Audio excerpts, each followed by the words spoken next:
Avez-vous déjà imaginé un jeune de 15 ans recevant une arme comme cadeau de Noël? Cela semble absurde, mais c'est exactement ce qui s'est passé avant l'une des fusillades scolaires les plus choquantes de ces dernières années. Comment un jeune de 15 ans s'est-il transformé en tueur de sang-froid? Et pourquoi ses parents ont-ils fini menottés à ses côtés?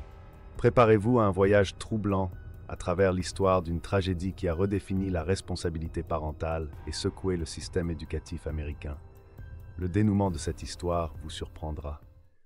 L'enfance et l'adolescence turbulente Ethan Crumbley. Ethan Robert Crumbley, né en 2006 en Floride, a grandi dans un environnement familial instable. Ses parents, Jennifer et James, avaient un passé de délits mineurs et le laissaient fréquemment seul à la maison pour aller dans des bars. La négligence était si évidente que les voisins ont même fait des signalements anonymes au service de protection de l'enfance. Le jeune a fait face à une série d'événements troublants. Le déménagement de son seul ami, la mort du chien de la famille et des signes croissants de dépression. Ethan a commencé à manifester des comportements alarmants, y compris la création de cocktails Molotov, la torture d'animaux et la production de dessins violents. Ses parents, malgré leur connaissance de ces signes inquiétants, n'ont pas cherché d'aide professionnelle. Ethan envoyait des messages troublants à sa mère, mentionnant des démons et des fantômes à la maison.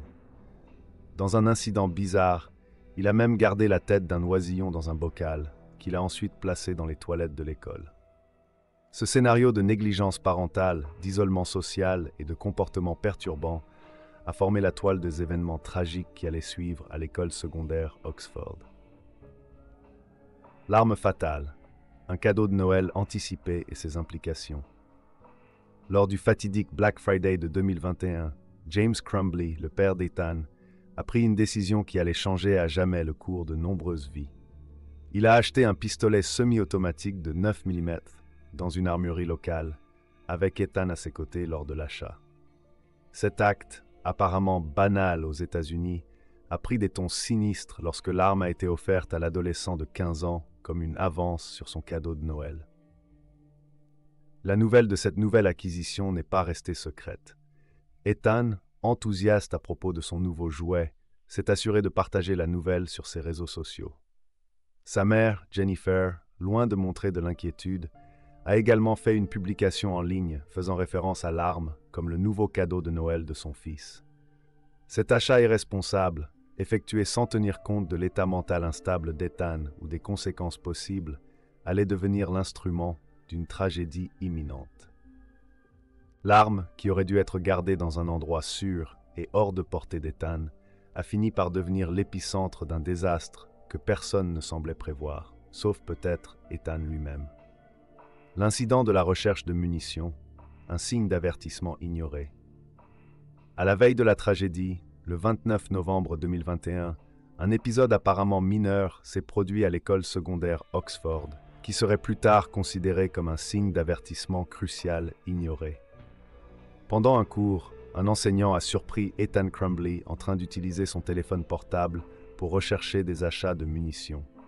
Ce comportement, déjà préoccupant en soi, a pris des contours encore plus alarmants compte tenu du contexte de l'acquisition récente de l'arme.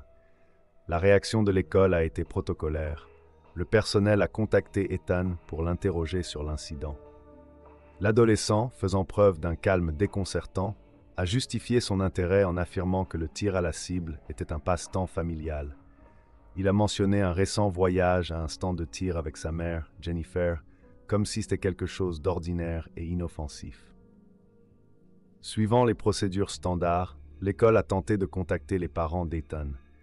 Un message vocal a été laissé et un email envoyé, cherchant à clarifier la situation et éventuellement à les alerter sur le comportement inhabituel de l'étudiant. Cependant, la réponse, ou le manque de réponse, des parents d'Ethan a été encore plus troublante que l'incident initial. Jennifer Crumbley, au lieu de montrer de l'inquiétude ou de chercher plus d'informations auprès de l'école, a opté pour une approche étonnamment désinvolte. Elle a envoyé un message texte directement à Ethan, commençant par l'acronyme LOL, riant aux éclats, suivi de « Je ne suis pas en colère contre toi. tu dois apprendre à ne pas te faire prendre. Cette réponse non seulement minimisait la gravité de la situation, mais semblait aussi encourager Ethan à être plus discret dans ses activités douteuses. Le manque de réponse adéquate des parents et l'apparente normalisation de ce comportement par la famille Crumbly ont représenté une opportunité cruciale manquée. Si cet incident avait été traité avec le sérieux qu'il méritait, peut-être que la tragédie qui allait suivre le lendemain aurait pu être évitée. Cet épisode souligne non seulement l'importance d'être attentif aux signes d'avertissement dans les environnements scolaires, mais aussi le rôle crucial que jouent les parents dans l'interprétation et la réponse à ces signes. La négligence et l'attitude insouciante des Crumbly, à ce moment-là, deviendraient un point fondamental de discussion dans les enquêtes et procédures judiciaires ultérieures. Le dessin troublant, le dernier avertissement avant la tragédie. Dans la matinée fatidique du 30 novembre 2021, quelques heures avant la fusillade, un incident alarmant s'est produit à l'école secondaire Oxford. Un enseignant a découvert un dessin troublant sur le bureau d'Ethan Crumbly, une image qui serait plus tard considérée comme un cri silencieux à l'aide et un sombre présage de ce qui allait arriver. L'esquisse, capturée en photo par l'enseignant attentif, représentait une scène profondément inquiétante. Au centre, un pistolet pointait vers des phrases angoissantes. « Les pensées ne s'arrêtent pas. Aidez-moi. » Près de l'arme, le dessin d'une balle portait l'inscription « Du sang partout ». La composition incluait également la figure d'une personne apparemment abattue, saignant, avec un emoji souriant en dessous. Les mots « Ma vie est inutile » et « Le monde est mort » complétaient le sombre tableau. Face à cette découverte alarmante, l'école a agi rapidement. Ethan a été envoyé au bureau du conseiller, où plusieurs membres du personnel scolaire se sont réunis pour discuter de la situation.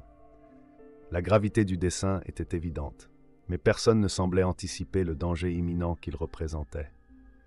Les parents d'Ethan, James et Jennifer Crumbly, ont été convoqués d'urgence à l'école.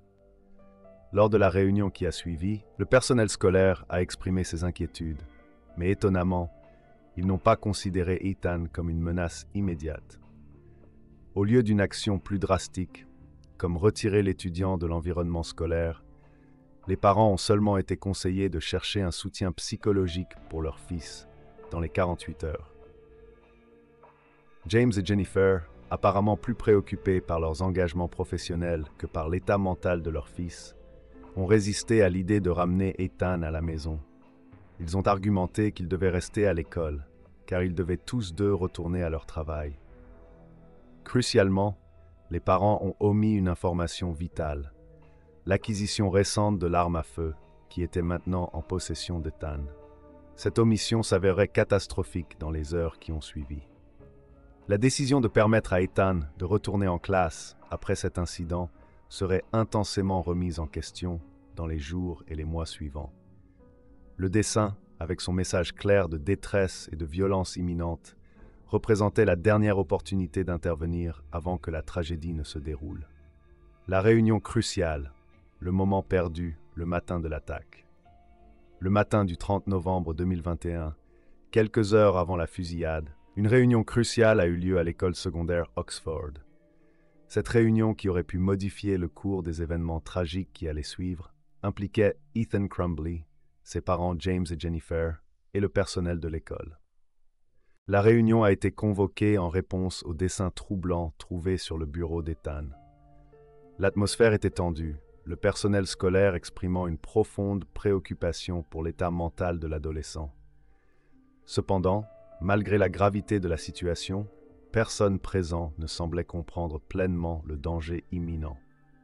Au cours de la discussion, les parents d'Ethan ont fait preuve d'un manque d'urgence surprenant. Ils ont résisté à l'idée de ramener leur fils à la maison, citant des engagements professionnels comme justification pour le garder à l'école. Cette décision, motivée par des préoccupations pratiques, ignorait le besoin évident d'une intervention immédiate. Le personnel de l'école, pour sa part, n'a pas insisté sur des mesures plus drastiques. Au lieu d'exiger qu'Ethan soit retiré de l'environnement scolaire, ils se sont contentés de recommander que les parents cherchent un soutien psychologique pour leur fils dans les 48 heures. Cette approche indulgente serait plus tard remise en question, étant donné la nature alarmante du dessin et le comportement préoccupant d'Ethan. Crucialement, tout au long de la réunion, James et Jennifer Crumbley ont omis une information vitale: l'acquisition récente de l'arme à feu qui était maintenant en possession d'Ethan. Cette omission s'avérerait catastrophique, car elle a privé l'école d'informations cruciales qui auraient pu modifier radicalement leur évaluation de la situation. La réunion s'est terminée par une décision qui s'avérerait fatale: permettre à Ethan de retourner en classe. À ce moment-là, personne présent ne semblait comprendre qu'ils étaient face à la dernière opportunité de prévenir une tragédie imminente. La fusillade à l'école secondaire Oxford. Dans l'après-midi du 30 novembre 2021, vers 12h50, la tranquillité de l'école secondaire Oxford dans le Michigan a été brutalement interrompue. Ethan Crumbley, un élève de 15 ans, a initié une attaque qui allait changer à jamais la vie de centaines de personnes. L'attaque a commencé lorsqu'Ethan est sorti des toilettes, portant un pistolet semi-automatique de 9 mm. Il avait placé des morceaux de papier toilette dans ses oreilles pour étouffer le son des coups de feu. Un détail qui serait plus tard considéré comme une preuve de préméditation. Avec un calme troublant, Ethan a commencé à tirer méthodiquement dans les couloirs bondés, où des centaines d'élèves étaient en transition entre les cours. Le système sonore de l'école a rapidement alerté d'un tireur actif, une phrase qu'aucun élève ou enseignant ne s'attend jamais à entendre. Beaucoup ont d'abord pensé qu'il s'agissait d'un exercice ou d'une formation. La réalité, cependant, est rapidement devenue brutalement claire. Les enseignants ont agi rapidement, verrouillant les portes, créant des barricades et couvrant les fenêtres. Cette réponse rapide a probablement sauvé de nombreuses vies. Ethan, incapable d'entrer dans les salles de classe, a poursuivi son attaque dans les couloirs. Il visait délibérément la tête et la poitrine de ses victimes, tirant également sur les portes verrouillées, dans une tentative de blesser ceux qui se trouvaient de l'autre côté. Le chaos s'est déchaîné. Les élèves couraient paniqués, cherchant refuge où ils le pouvaient. Un élève, seul dans les toilettes au moment de l'attaque, s'est blotti dans une cabine, ne sortant que lorsque tout est devenu silencieux, pour se retrouver face à une scène d'horreur dans le couloir. Pendant ce temps, certains élèves, cachés dans des pièces verrouillées, utilisaient leur téléphone portable pour poster en temps réel sur les réseaux sociaux, cherchant de l'aide et informant le monde extérieur de ce qui se passait. La peur était si grande que même lorsque la police est arrivée en annonçant qu'il était sûr de sortir, beaucoup craignaient que ce soit une ruse du tireur. Seulement 3 minutes après les premiers appels au 911, la police est arrivée à l'école. Ethan a été arrêté sans résistance, portant encore l'arme avec 7 cartouches et 2 chargeurs supplémentaires de 15 cartouches chacun. La rapidité de la réponse policière a peut-être empêché un nombre encore plus élevé de victimes. Le bilan tragique de l'attaque: 4 élèves morts et 8 personnes blessées, dont un enseignant.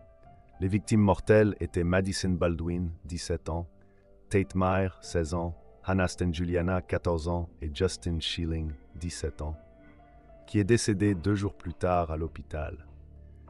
L'école a été rapidement évacuée, les élèves étant emmenés dans un magasin voisin et des maisons de voisins où ils ont attendu l'arrivée de leurs parents.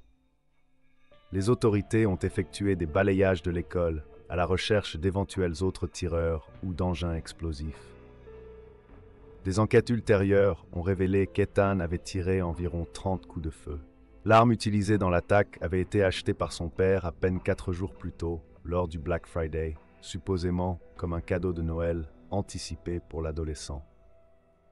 Si vous appréciez la vidéo, n'oubliez pas de laisser un like et de vous abonner à la chaîne.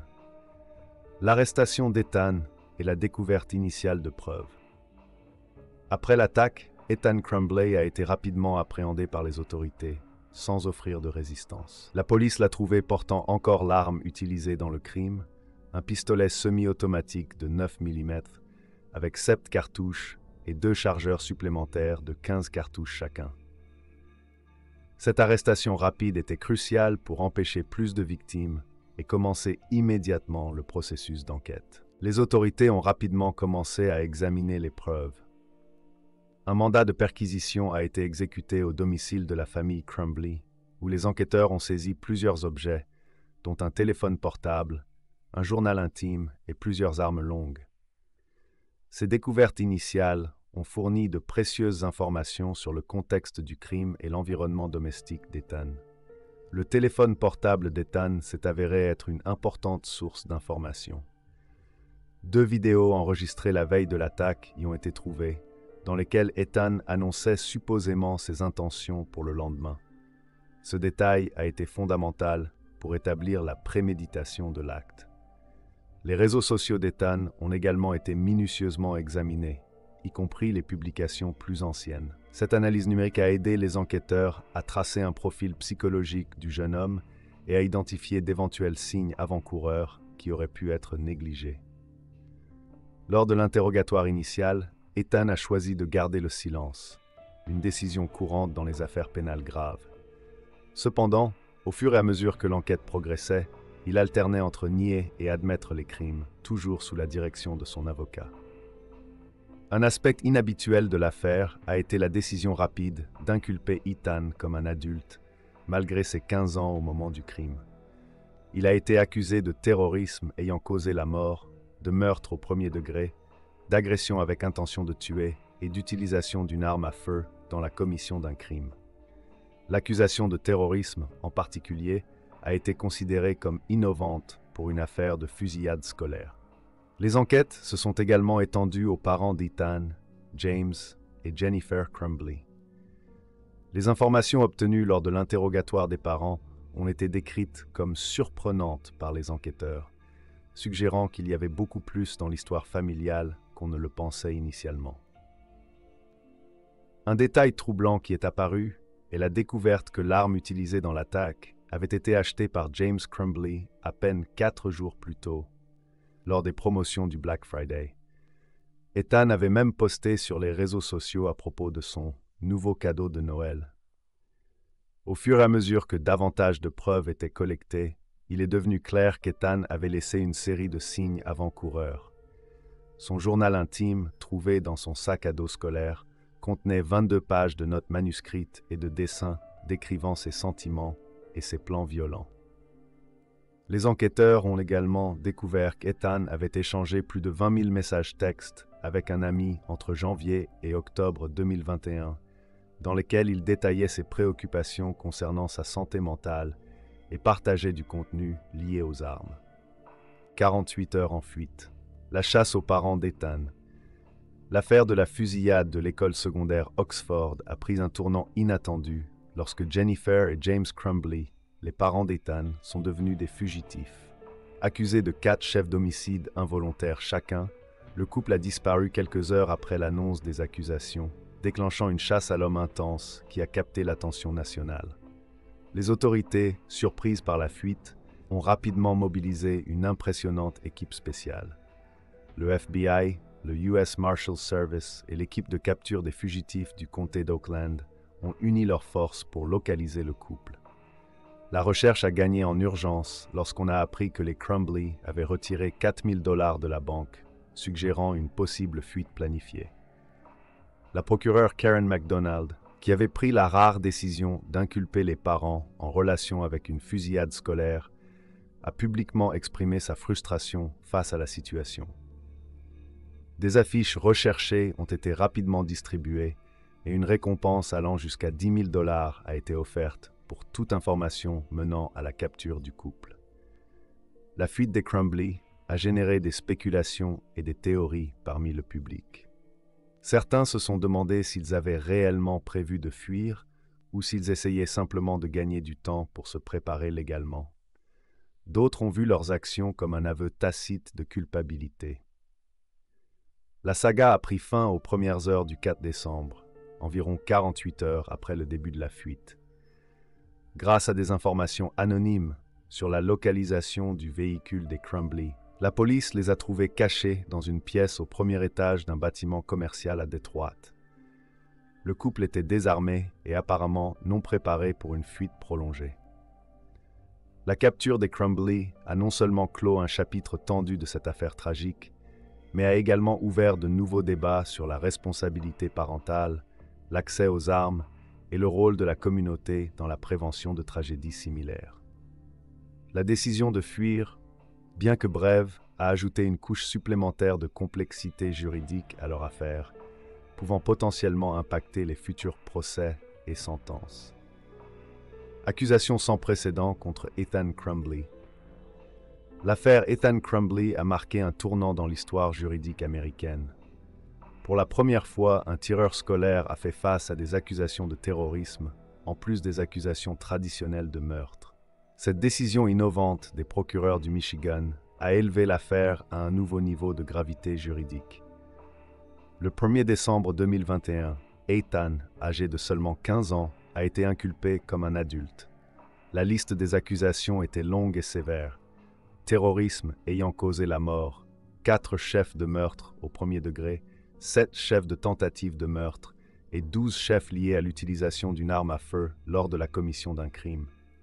L'accusation de terrorisme, en particulier, a attiré l'attention nationale. Basée sur la loi de l'État du Michigan, cette accusation définit le terrorisme comme un acte destiné à intimider ou à contraindre une population civile. Dans le cas d'Ethan, la population en question était la communauté de l'école secondaire Oxford. Cette approche juridique a soulevé de profondes questions sur la façon dont la société américaine perçoit et traite la violence scolaire. En qualifiant l'attaque d'acte de terrorisme, les procureurs ont fait valoir que de tels incidents ne sont pas seulement des tragédies isolées, mais des menaces pour la sécurité publique comparables à des actes de terreur plus conventionnels. La décision de juger Ethan comme un adulte, malgré son âge, reflétait le sérieux avec lequel les autorités considéraient l'affaire. Ce choix signifiait que s'il était reconnu coupable, il pourrait faire face à une peine beaucoup plus lourde que celle qu'il aurait reçue dans le système pour mineurs. Les accusations portées contre Ethan ont également déclenché un débat sur la responsabilité pénale dans les cas impliquant de jeunes tireurs. Les questions sur le développement du cerveau des adolescents, les influences familiales et sociales et le rôle de la santé mentale dans de tels incidents sont passées au premier plan. Le destin scellé d'Ethan Crumbley. Le procès d'Ethan Crumbley s'est conclu par une sentence qui a choqué la nation et établi un précédent troublant. Après des mois de procédures juridiques et de débats éthiques, le jeune tireur a fait face à la justice dans une salle d'audience bondée, où le poids de ses actions a finalement été mesuré.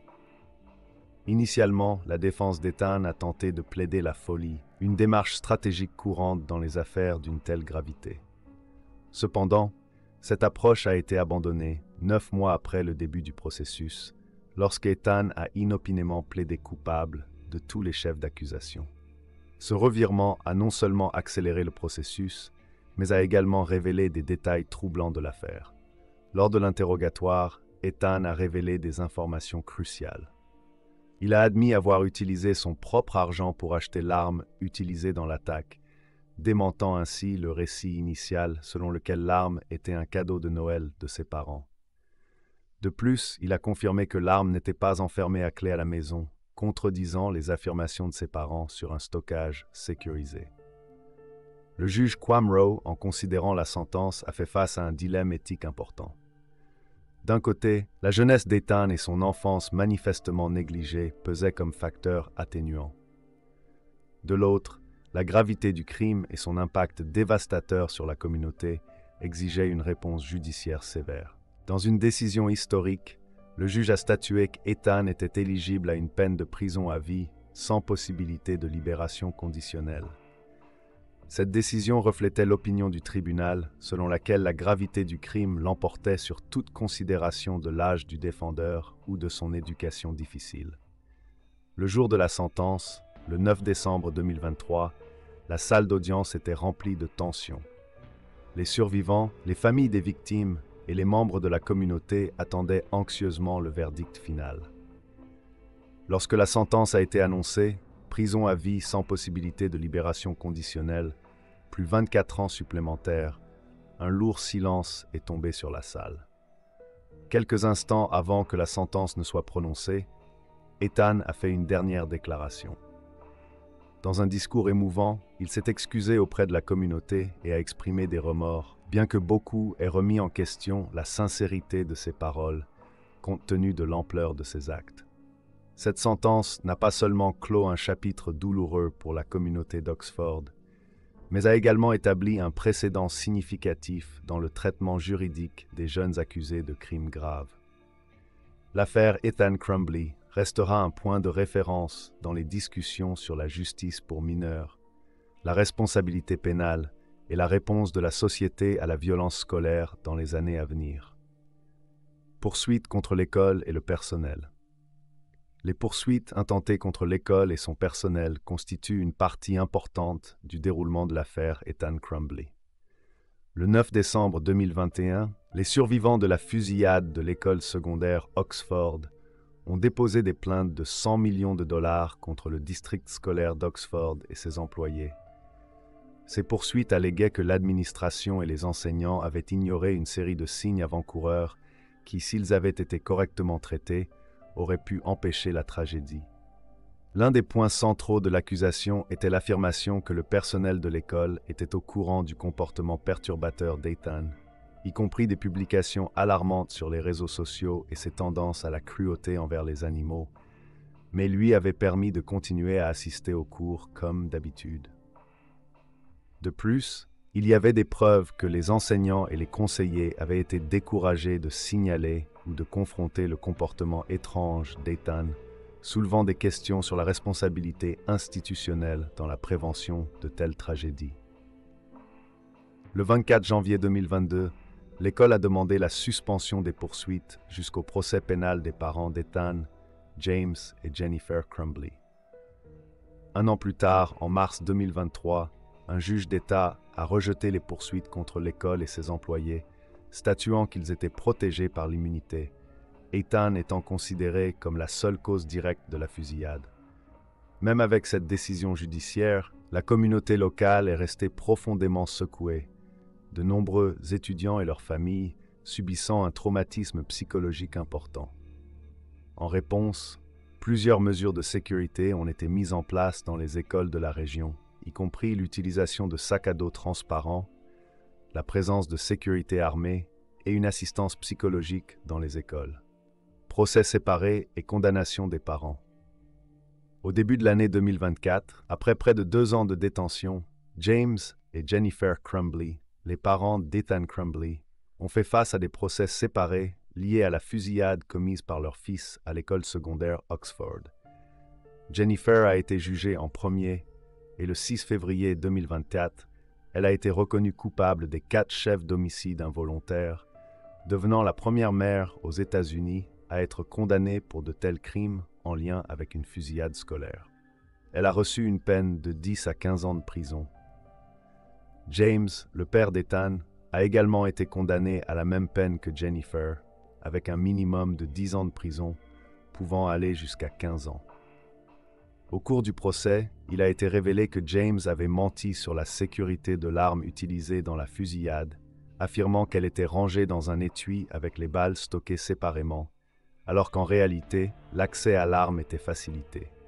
Les enquêtes ont révélé que les parents d'Ethan étaient au courant des problèmes auxquels il faisait face, y compris ses mauvaises performances scolaires et les signes avant-coureurs qu'il avait manifestés avant la fusillade. Cependant, ils ont ignoré ou minimisé ces signes, ce qui a conduit à la tragédie. De plus, une analyse médico-légale des messages textes d'Ethan a montré qu'il avait exprimé des inquiétudes concernant sa santé mentale des mois avant l'attaque, ce qui a également été négligé par ses parents. J'espère que ce documentaire a permis d'éclairer les événements complexes et tragiques qui ont culminé avec le procès et la condamnation des parents d'Ethan Crumbley. Cette affaire a soulevé d'importantes questions sur la responsabilité parentale et les conséquences de l'ignorance des signes avant-coureurs. Si vous avez apprécié ce contenu, ou si vous avez quelque chose à ajouter, laissez votre commentaire ci-dessous et n'oubliez pas de vous abonner à la chaîne pour plus de documentaires comme celui-ci. Votre opinion est très importante pour nous.